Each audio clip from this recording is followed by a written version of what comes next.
নমস্কার সবাইকে বন্ধুরা, আজকে 6 মার্চ 2024 ইংরেজি ত্রিপুরা দর্পণ পত্রিকায় উঠে আসা কয়েকটি বিশেষ গুরুত্বপূর্ণ হেডলাইন হল: চলতি অর্থ বছরে কাজ পায়নি 3,41,000 রেগা শ্রমিক, সরকার সচেতনভাবেই ভিলেজ বোট এড়িয়ে যাচ্ছে, বিধানসভায় বিরোধীদের ওয়ার্ক আউট, সরকারি কর্মচারীদের জন্য 5% মহার্ঘ ভাতা, প্রার্থী পদে মনোনীত হবার পর রাজ্যে এলেন বিপ্লব, নির্বাচনী বন্ড ইস্যুতে এসবিআইকে দাল করে বাঁচতে চাইছে বিজেপি, বিধানসভার বিজনেস পাল্টে দেওয়ার অভিযোগে হট্টগোল, সলিল কৃষ্ণ পুরস্কার পেলেন বিক্স চৌধুরী।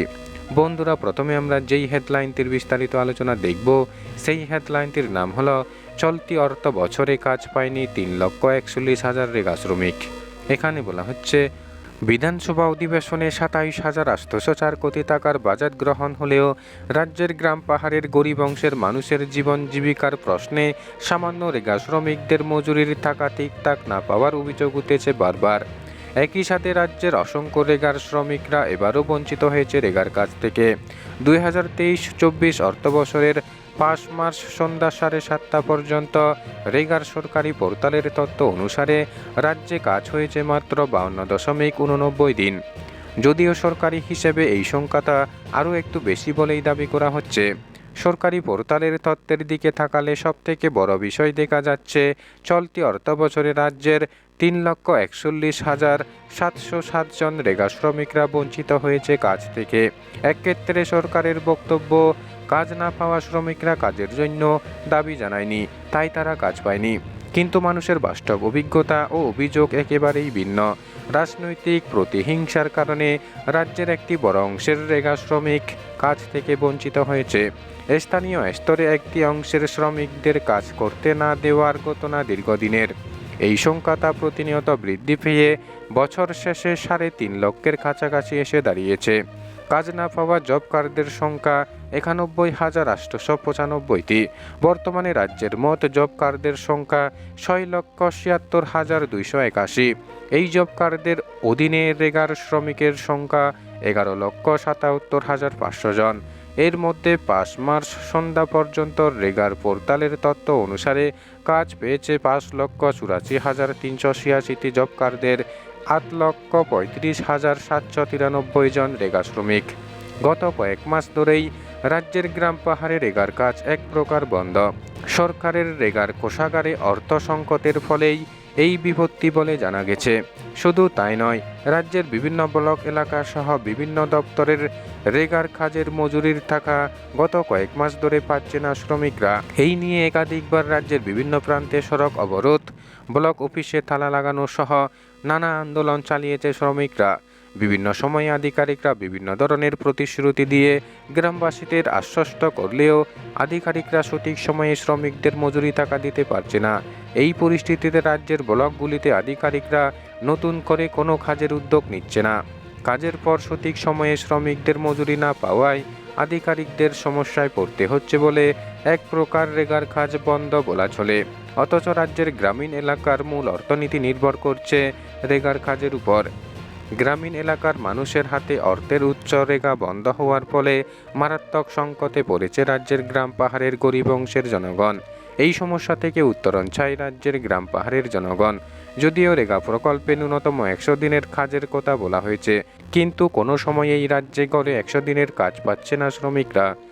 প্রধানমন্ত্রী আবাস যোজনায় গড় প্রাপকদের জন্য শুধুমাত্র বছরে 100 দিনের কাজের মজুরি বরাদ্দ হয়, আর এর ফলেই গড়ে কাজের দিন বৃদ্ধি পেয়েছে।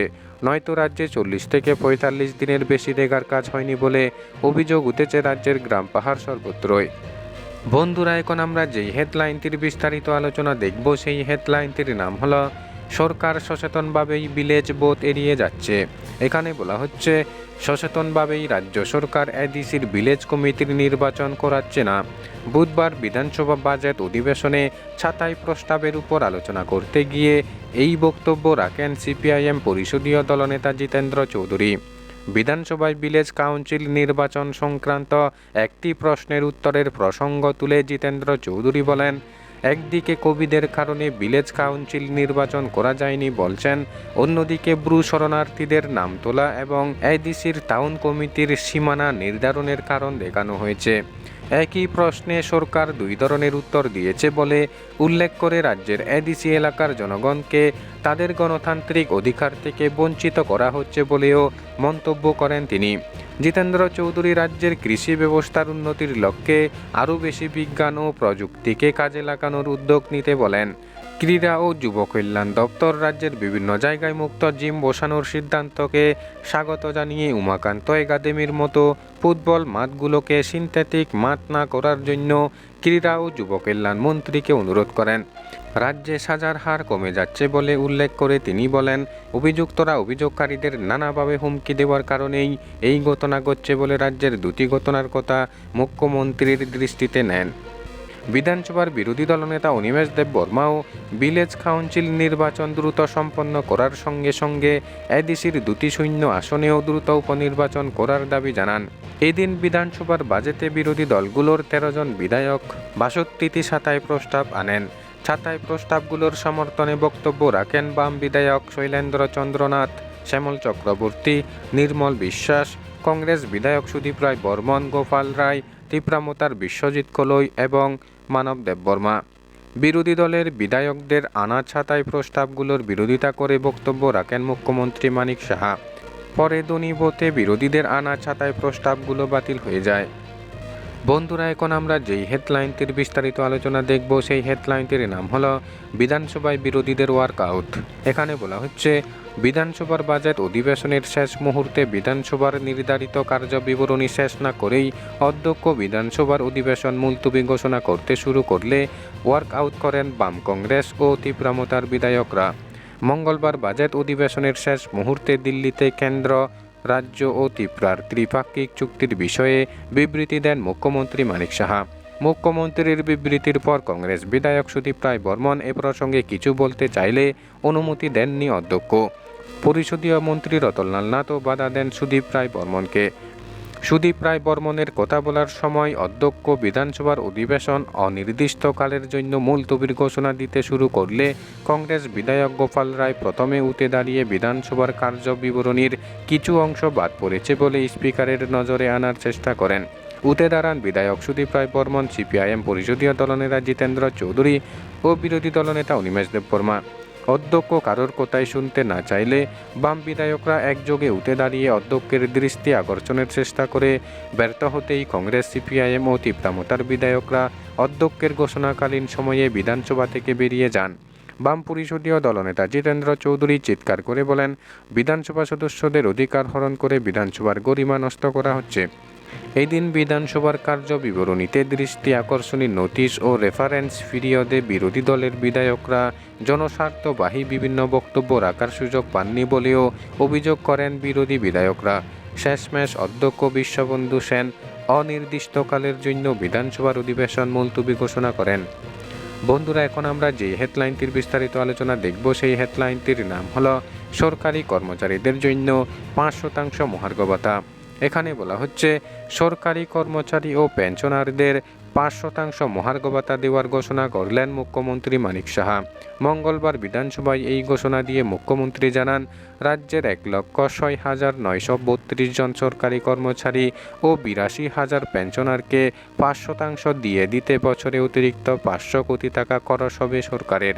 রাজ্য সরকারি কর্মচারীদের ২৬% বকেয়া মহার্ঘ ভাতার দাবিতে রাজ্য জুড়ে রীতিমতো শোরগোল উঠে।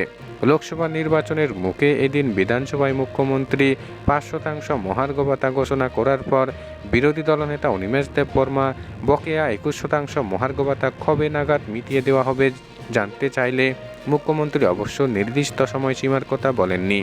এদিকে ৫% মহার্ঘ ভাতার ঘোষণার প্রতিক্রিয়ায় সিপিআইএম পরিষদীয় দলনেতা জিতেন্দ্র চৌধুরী সকালে ঠেলা বিকেলে খেলা বলে রসালো মন্তব্য করে বলেন, এদিন অধিবেশনের প্রথম বেলায় কর্মচারীদের দিয়ে ইস্যুতে বিধানসভা উত্তপ্ত হওয়ার পরিপ্রেক্ষিতেই মুখ্যমন্ত্রীর চাপে পড়েই এই ঘোষণা দিয়েছেন বলে মন্তব্য করেন তিনি। ত্রিপুরা রাজ্য কর্মচারী সংঘ ত্রিপুরা প্রদেশ রাজ্য সরকারের এই বলিষ্ঠ সিদ্ধান্তকে স্বাগত ও অভিনন্দন জানায়।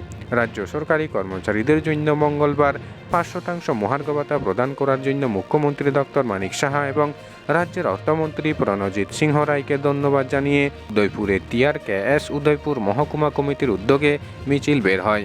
সরকারের এই ইতিবাচক সিদ্ধান্তে কর্মচারীগণ জনপরিষেবা প্রদানের ক্ষেত্রকে আরও কার্যকরী করে তুলবে বলে সংগঠন মনে করে। এদিনের এই মিছিলে গোমতী জেলা বিএমএস কমিটির সভাপতি গৌতম দাস সহ টিআরকেএস জেলা ও মহকুমা নেতৃত্ব উপস্থিত ছিলেন। বন্ধুরা, খবর আপাতত এই পর্যন্ত। প্রতিনিয়ত খবরের আপডেট পেতে চ্যানেলটি লাইক, শেয়ার, সাবস্ক্রাইব করে আমাদের সঙ্গে থাকুন। ধন্যবাদ সবাইকে ভিডিওটি দেখার জন্য।